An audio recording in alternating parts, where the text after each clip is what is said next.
The Bloodline challenges Bray Wyatt's new family. Best and worst of SmackDown. WWE cancels major premium live event after just 1 year. Health update on Sheamus. Bray Wyatt reportedly doesn't have full creative control. Bray Wyatt's first faction member leaked, and more. Let's jump right in. Best and worst of SmackDown. Welcome to this week's edition of the Best and Worst of SmackDown.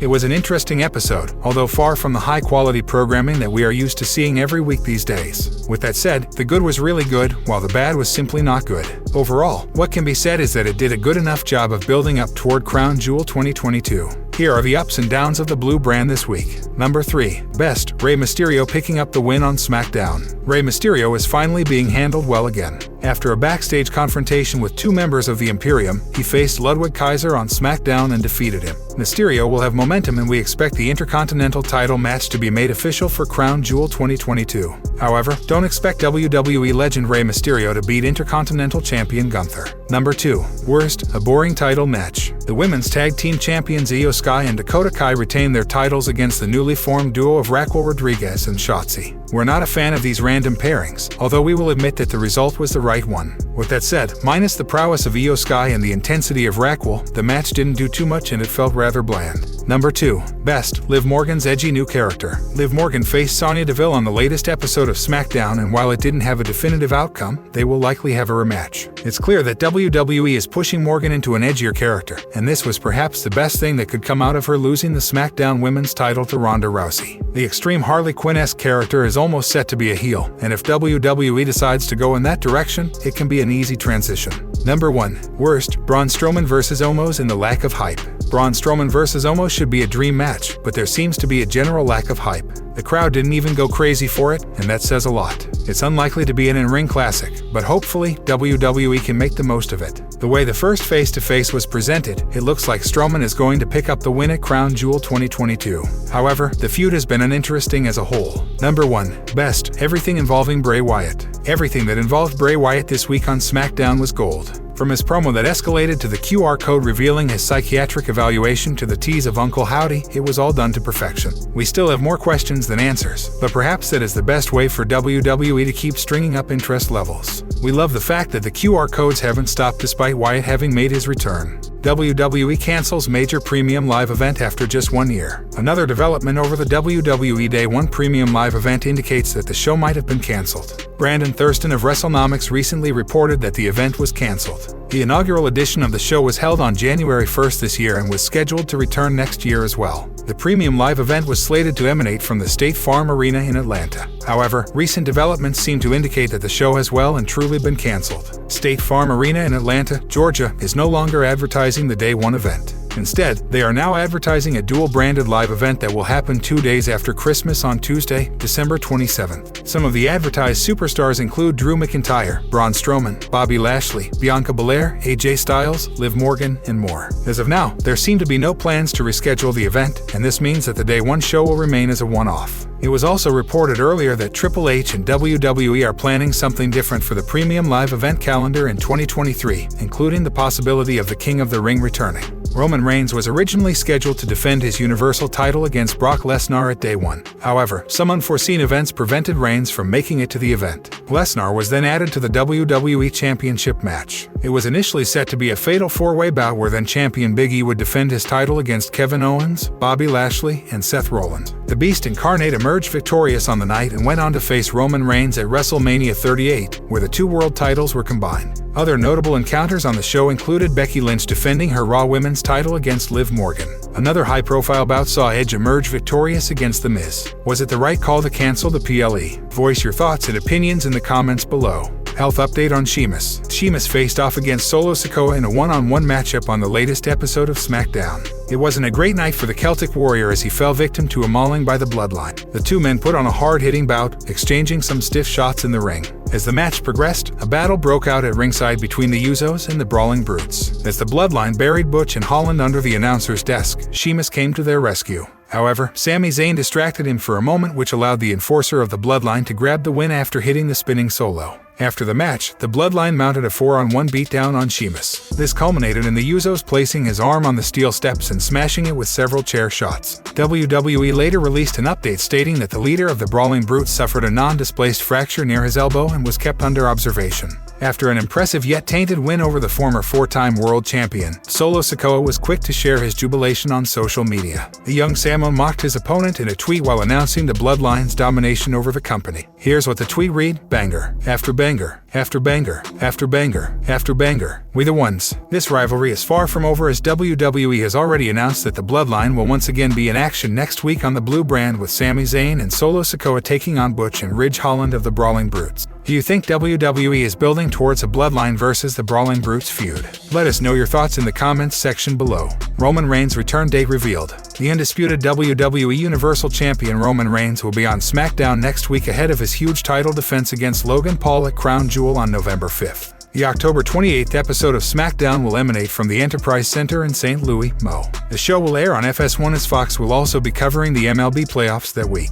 Roman Reigns has been the centerpiece of WWE programming, and the head of the table will once again be on the Blue brand to convey a message to the WWE Universe. The SmackDown Women's Champion, Ronda Rousey, is also advertised for the show, and she will put her title on the line in an open challenge. The company also announced that the Bloodline members Sami Zayn and Solo Sikoa will team up to face the Brawling Brutes Ridge Holland and Butch. Another six-man tag team matchup was announced for next week's show, as Top Dollar and Ashan Adnis of Hit Row will team up with a mystery partner against Santos Escobar, Joaquin Wilder, and Cruz del Toro of Legado del Fantasma. This past week, Logan Paul shared on social media that he was training with WWE Hall of Famer Shawn Michaels for his upcoming match. However, Roman Reigns did not take too well to the tweet and mocked his adversary. The head of the table was of the opinion that Logan would need all the help he could get if he has any hopes of dethroning him from the island of relevancy. Here's what the tweet read: "He's gonna need all the help he can get. Hopefully he's training with God next week." It will be interesting to see what Reigns has to say about the YouTube sensation and how he deals with the escalating situation between Sami Zayn and Jey Uso. Are you excited to see the Tribal Chief on SmackDown next week? Sound off in the comments section below.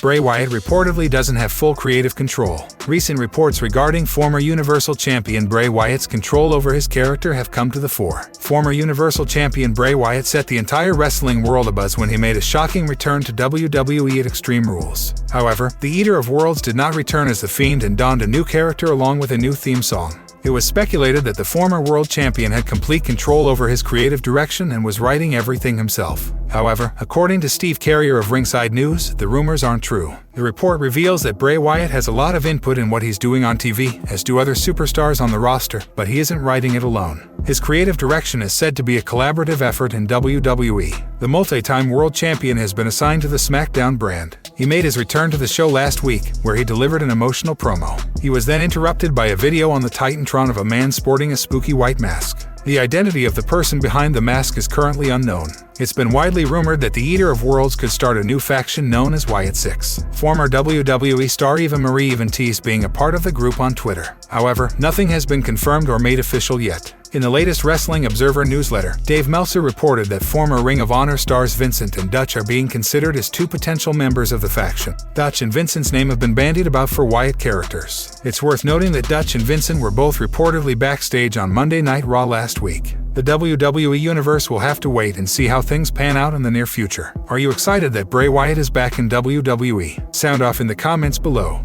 Bray Wyatt's first faction member leaked. The first character of Bray Wyatt's Wyatt 6 faction has seemingly been hinted at on the latest edition of SmackDown. There have been rumors of a Wyatt 6 faction ever since Wyatt's return to WWE at Extreme Rules 2022. Perhaps it stemmed from the numerous Funhouse characters featured upon his return. However, there seem to be more avenues to this mystery, as an unknown character has been making appearances via vignettes over the past 2 weeks on SmackDown. On the latest episode of the Blue brand, fans got a preview of the potential new faction member known as Uncle Howdy. The QR code that was displayed led to a psychiatric evaluation form for Bray Wyatt, as can be seen above. The client ID portion is a phone number that one can dial. Upon calling, it will take you to a message from Wyatt himself, saying, "Who knows, not me, I never lost control.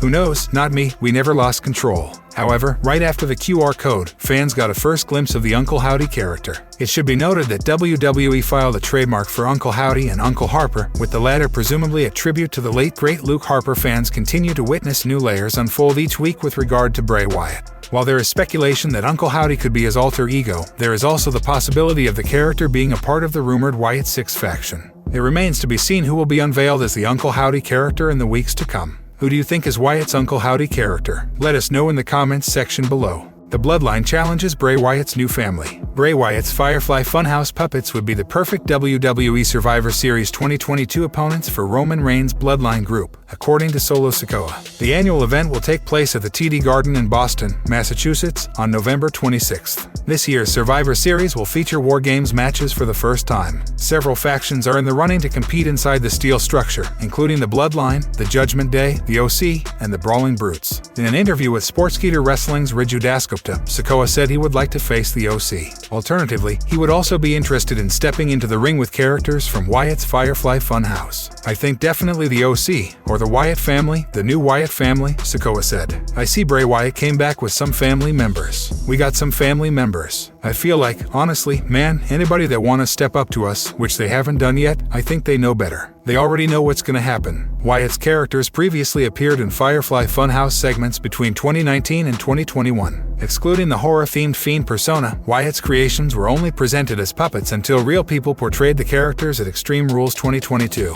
On November 5th, Bloodline leader Roman Reigns will defend his undisputed WWE Universal Championship against YouTube sensation Logan Paul at Crown Jewel 2022. Paul has won both of his previous WWE matches. The Usos, meanwhile, are currently feuding with the New Day. Jimmy and Jey Uso will break their rivals' 483-day record tag title reign if they remain undisputed WWE Tag Team Champions for another 24 days. The Bloodline also looks set to be involved in a storyline with the Brawling Brutes moving forward on SmackDown. Sheamus and Solo Sikoa's participation in an Intercontinental Championship #1 contenders match last week resulted in a ringside brawl between the two groups. Who would you like the Bloodline to face at Survivor Series 2022? Let us know in the comments section below.